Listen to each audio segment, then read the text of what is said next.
Hola, bienvenido. Esto es PyCrafting, un canal dedicado a los proyectos de programación relacionados con videojuegos, especialmente con Minecraft. En el video de hoy vamos a crear un prototipo de Minecraft utilizando Python con algunas de las mecánicas principales que todos conocemos. En este canal hacemos proyectos de todo tipo, como por ejemplo donde tratamos de crear nuestro propio sistema de realidad virtual casero para jugar Minecraft, o donde tratamos de recrearlo utilizando solamente nuestro celular. Antes de comenzar, déjenme mencionarles que me voy a saltar lo que es la parte de la instalación del programa donde vamos a hacer el código y la instalación de Python, porque voy a estar dejando los links en la descripción. De todas formas, cualquier duda pueden dejarla tanto en los comentarios como en el canal de Discord.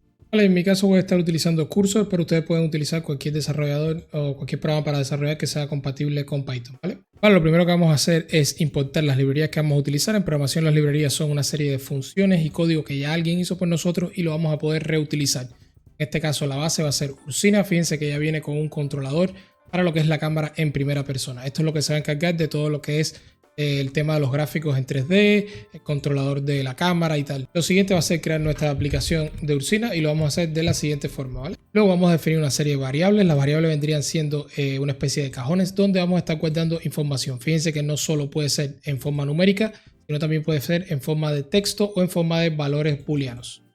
Ahora vamos a comenzar a definir una serie de funciones. Para explicarles un poco, la función vendría siendo una receta y en base a lo que le vamos a pasar a ver distintos resultados. Por ejemplo, esto es una función que vamos a crear para generar las texturas. En este caso le vamos a pasar, por ejemplo, el tamaño, el color, la variación, el tipo de patrón.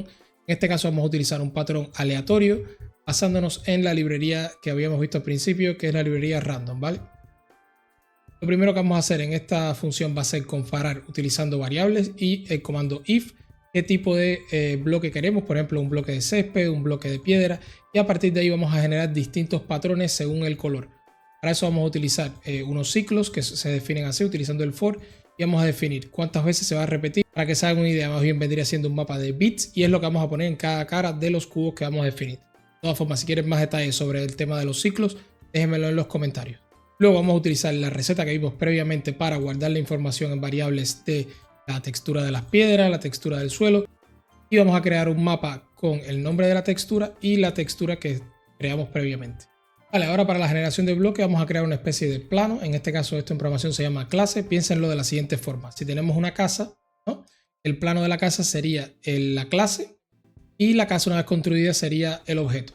En este caso, para crear los objetos de tipo bloque vamos a necesitar un plano, en este caso esta clase, ¿vale?, que nos va a indicar lo que necesitamos para construirla: una posición, un modelo, un collider. Ahora vamos a crear unas funciones para detectar lo que hizo el jugador, y en dependencia de lo que haya hecho dentro del juego van a ocurrir distintas acciones. En este caso, fíjense que es una función donde le vamos a pasar lo que es la tecla que ha presionado el jugador, y en caso que presione por ejemplo 1, 2 y 3 vamos a cambiar el bloque seleccionado. Y por ejemplo, relacionado también con el tema que habíamos visto de la clase, si hace por ejemplo clic izquierdo, vamos a crear un bloque en la posición que esté seleccionada por el mouse en este momento, y lo contrario va a ser si presiona el clic derecho. Vamos a utilizar una función llamada destruir y le vamos a pasar la posición del bloque para que lo borre. Ok, ahora vamos a crear una serie de funciones como estas que están viendo aquí para gestionar todo el tema de los chunks. Estas funciones, por ejemplo, se van a encargar de actualizar los chunks, de detectar los chunks que están cerca del jugador, de generar nuevos chunks, ¿vale? Y esto lo hacemos porque tampoco queremos que el mapa se cargue de chunks de golpe y que no sea del todo óptimo, ¿vale? Estas son las funciones también que nos van a encargar de generar o un mundo pequeño o un mundo más grande que se vaya actualizando de manera procedural. De todas formas, todo este código lo voy a estar dejando en el canal de Discord para si quieren descargarlo y probarlo ustedes mismos. Pero aquí básicamente todo es basado en la posición de jugador, y utilizando ciclos vamos a ir generando distintos terrenos, ¿vale? Luego vamos a utilizar la clase controlador de primera persona que habíamos importado en la parte de arriba. Luego vamos a crear una especie de opción basada en la configuración que habíamos puesto previamente para seleccionar si queremos un mundo infinito o no. En este caso voy a hacerlo finito, pero si quieren que les explique cómo va todo el tema de la generación por chunks, también déjenmelo en los comentarios y hago un nuevo video. Luego vamos a definir lo que vamos a tener en lo que es la interfaz gráfica, es decir, en lo que vamos a estar viendo en la pantalla.